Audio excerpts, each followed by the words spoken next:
Driving is a routine sensory motor skill. However, for a driving learner, it is difficult to catch what a good driving skill is.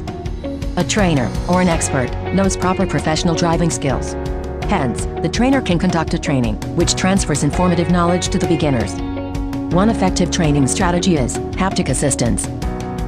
Haptic assistance can provide assistive feedback about desired movements, directly, continuously and intuitively via haptic stimuli, in a form of force or torque.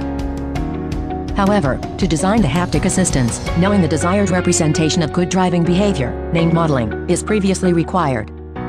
Then, how can we get this model of good driving?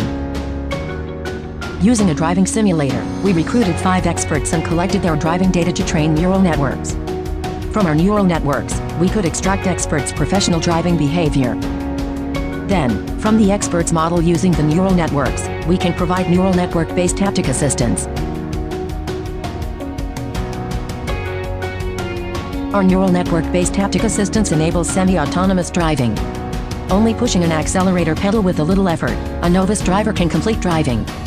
Because we target for a driving training system, we visualized how assistive torque feedback is generated. The desired angles from neural networks are shown as red bars, for both steering and pedaling. Those angles represent the professional driving of steering and pedaling. Torque feedbacks from the steering wheel and the pedal are generated from the desired angles. A driver can be assisted by the torque-based signals. They can make curves and follow straight lanes, as maintaining the same velocity.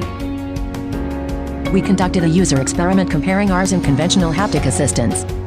In results, our haptic assistance was evaluated as equivalently effective and more comfortable, compared to the conventional assistance.